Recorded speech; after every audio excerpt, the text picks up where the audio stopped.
British Advanced Pain Clinic, Noppimayam Surgery Duram. For appointments 9155 15563.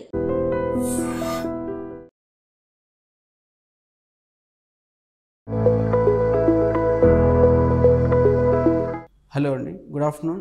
My name is Dr. Shashidhar Manchala. I am consultant neurologist and movement disorder specialist working in Medicover Hospital, Begumpet.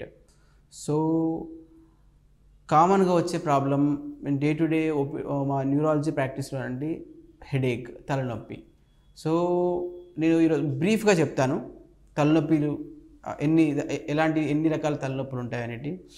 Primary headaches and secondary headaches. So primary headaches మీకు వీటన్నిటి difference తెలవాలంటే secondary headache అంటే వేరే ఏదో problem ఉండి దానివల్ల headache రావడం.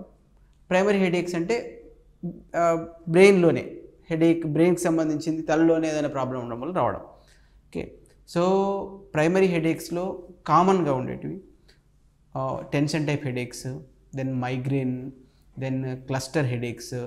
ఇంకా బ్రెయిన్కి అండ్ ఈ స్కల్ భాగానికి సప్లై చేసే ఒక క్రేనియల్ నర్వ్ ఉంటుందండి, దట్ ట్రైజెమినల్ న్యూరాలజియా. సో దానికి రిలేటెడ్ ఉండే ట్రైజెమినల్ అసోసియేటెడ్ సెఫాలజియాస్ అని అంటారు అన్నట్టు, ట్రైజెమినల్ న్యూరాలజియా అసోసియేటెడ్ సెఫాలజియాస్ అంటారు. సో ఇవి ప్రైమరీ హెడేక్స్ కామన్గా ఉండేటివి. అండ్ సెకండరీ హెడేక్స్ అంటే ఎగ్జాంపుల్ మీకు సైనసైటిస్ రిలేటెడ్ హెడేక్ కావచ్చు, స్ట్రెస్ రిలేటెడ్ హెడేక్ కావచ్చు, బ్రెయిన్ లోపల ఏదన్నా అన్యూరిజం, బ్రెయిన్లో కొంచెం మీరు విని ఉంటారు.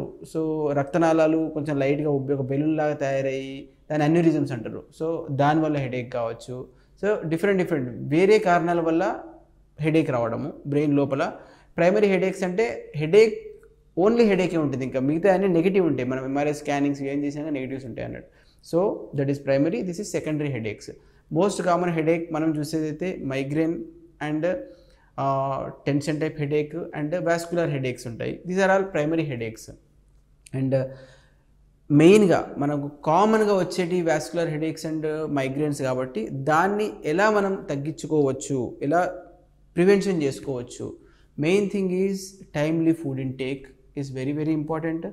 సెకండ్ వన్ ఈజ్ అది దానికదే రాకపోవచ్చు, దానికి ప్రెస్పిరేటివ్ ఫ్యాక్టర్స్ ఉంటాయి. లైక్ నిద్రలేమి వల్ల కావచ్చు, టెన్షన్స్ ఎక్కువ పెట్టుకోవడం వల్ల కావచ్చు, టైంకు ఫుడ్ తీసుకోకపోవడం వల్ల కావచ్చు, ఫుడ్లో కూడా ఎక్స్ట్రీమ్ ఫుడ్స్ తీసుకోవడము. ఓకే, మెయిన్లీ మొబైల్ చాలా ఎక్కువగా చూడడం, లైట్స్ ఆఫ్ చేసుకుని మొబైల్స్ ఎక్కువగా చూడడము. సో ప్రాపర్ ఎక్సర్సైజ్ లేకపోవడం, డే టు డే యాక్టివిటీ ప్రాపర్గా లేకపోవడం. సో వీటన్నిటిని మనము కొన్ని లైఫ్ స్టైల్ చేంజెస్ మనం చేసుకోగలిగి దాంతో పాటుగా మనము అవసరమైనప్పుడు కొన్ని ట్యాబ్లెట్స్, సపోజ్ మైగ్రేన్కి బీటా బ్లాకర్స్ అని ఇస్తుంటాము. సో అట్లాంటివి మనము ప్రివెంటివ్ మెజర్స్గా మనం తీసుకొని లైఫ్ స్టైల్ చేంజెస్ చేసుకోగలిగితే మనం వీటి నుంచి హెడేక్స్ నుంచి కొంచెం ఆ తీవ్రతను మనం తగ్గించుకోవచ్చు అండ్ ఫ్రీక్వెన్సీని కూడా తగ్గించుకోవచ్చు. కమింగ్ టు సెకండరీ హెడేక్స్ అంటే సపోజ్ ఈ హెడేక్ సైనసైటిస్ వల్ల వచ్చింది అనుకోండి, సైనసైటిస్ ట్రీట్మెంట్ తీసుకుంటే హెడేక్ కంట్రోల్లోకి వచ్చేస్తుంది. బ్రెయిన్ లోపల అన్యూరిజమ్స్ అట్లాంటివి ఏమైనా ఉంటే సో వాటిని మనము కంట్రోల్ చేసుకోగలిగితే, సపోజ్ సర్జికల్ ప్రొసీజర్స్ చేసుకొని దాన్ని మనం ప్రాపర్గా కంట్రోల్ చేసుకోగలిగితే, కొందరికి నిద్ర చాలా తక్కువ ఉండడం వల్ల హెడేక్ వస్తుంది, దాన్ని మనం సెట్ చేసుకోగలిగితే సో ఇవి సెకండరీ హెడేక్స్ కంట్రోల్లోకి వచ్చేస్తాయండి. So this is about headaches.